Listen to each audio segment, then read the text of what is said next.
It's PS Plus time again, the mid-month update which adds a bunch of games to the extra and premium tiers. Every game you see on this video will be available from the 18th of October, a total of 23 games. We've got a lot to get through, so let's do this. First up is GTA Vice City The Definitive Edition on PS4 and PS5. One of the greatest PS2 games ever made has been updated for a new audience. Upgrades to lighting, textures, and the controls have been modernized too. We play as Tommy Vercetti, who gets out of prison in the 1980s and is tasked with starting a new venture in Vice City, which is GTA's version of Miami. 20 years ago, this was a groundbreaking game with a sprawling open world, 87 missions and side tasks to get through, and all fully voiced as well. Oh, and it had one of the greatest soundtracks you'll ever hear, if you like 80s and 90s music that is. The Definitive Edition is by no means a remake, just an update to let us experience Tommy's journey to the top all over again.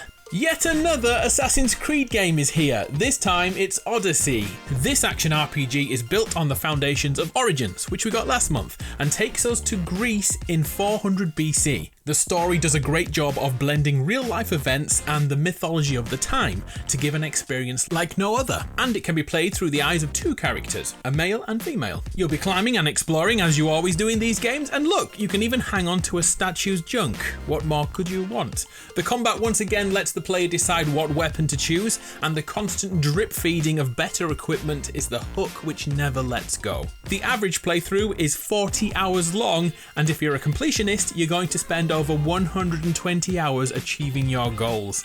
This world is humongous. There are also 5 more Assassin's Creed games added this month. There are smaller 2.5D games, Assassin's Creed Chronicles, China, India and Russia. They are more like mobile games in their simplicity and ease of use, and take about 3 hours to complete, each adding more lore to the long line of Assassin's Creed games. Then there's full-size Assassin's Creed games. Assassin's Creed 3 Remastered is set during the American Revolution. We follow Connor as he tries to find his way in the American colonies as both a Native American and the son of a British Templar. AC3 was made quite a long time ago, so don't expect the same variety in weapons, but there are a few brawls in there, and it still had stealth sequences back then too. And there's another one. Assassin's Creed Syndicate takes the series to London in the 1800s as Jacob and Evie embrace their sibling rivalry, and they're pulled in 2 different directions, to liberate London or to discover ancient tombs and take their bounty. So what do? They do both, and they also meet Charles Darwin too. That's a lot of Assassin's Creed games. Next, something spooky for the Halloween month, The Medium, a psychological horror in which we live in 2 worlds simultaneously. The everyday life you and I are in right now, and the spirit realm, where everything is filled with things that make you on edge and nervous. The draw to The Medium is to freely move between worlds, and an act in one world affects the other world,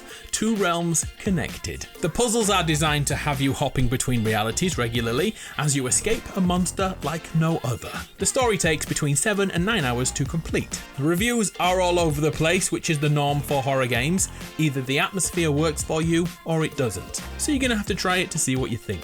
Next, we have a crazy amount of Dragon Quest games to get through, all in vastly different genres. First, Dragon Quest Builders and Dragon Quest Builders 2. Dragon Quest is a Japanese RPG in its roots, but this brings that into the world of Minecraft and carves a single-player RPG adventure, which is surprisingly good. You wake up in the world with one key skill, building. You're the only one who can do it. As you venture further away from home, you'll meet other people with different skills, and without realizing, you're suddenly running a small town and managing the villagers here and keeping them safe at night, like a true guardian. Builders 2 takes this concept further and refines the RPG elements and sets you free with building blueprints and structures however you like. Both games were loved by reviewers with many 9 out of 10 scores. So if you need to get your Minecraft building fix, but you also want a story, give Dragon Quest Builders a go. On the flip side, there are 2 more Dragon Quest games called Heroes. They have a similar title, yet Dragon Quest Heroes are completely hack and slash games. You are given a team of 4 heroes who can be switched between freely,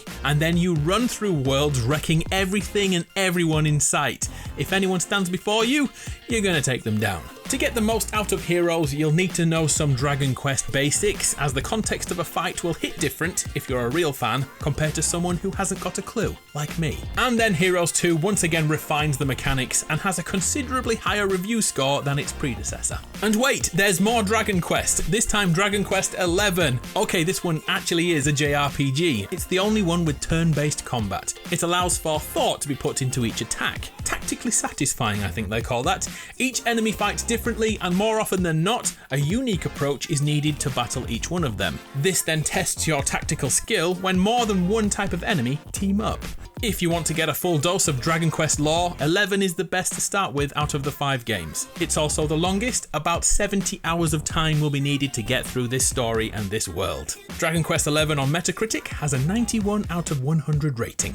Okay, let's move away from saying Dragon Quest for the 100th time in this video. Take a look at Inside, an amazing puzzle platformer that tells a compelling story through actions. No words are ever spoken, no context is ever given, yet the narrative is always with you. Avoiding guards, blending in with other people, and using a freaking mind control helmet. Come for the puzzles, stay for the story. Inside is amazing.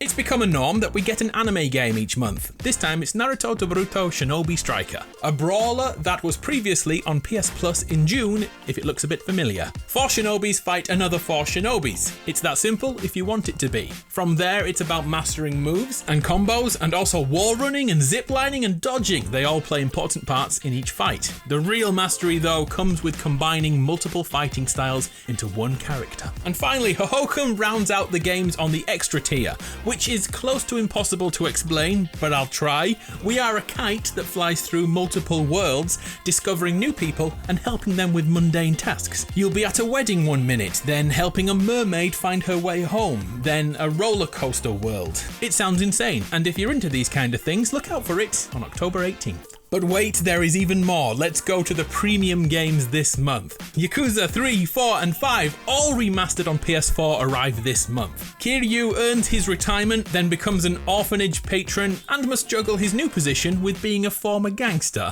He is then joined by multiple protagonists in Yakuza 4, like a loan shark and a corrupt cop, and finally in Yakuza 5, he tries to find peace between his clan and the Alliance. Kiryu has been through a lot, and it'll take around 100 hours to progress through those 3 stories, so good luck if you choose to do it. We just looked at Inside, and their dev team made another magnificent game before that one, Limbo, and it's here in the premium tier.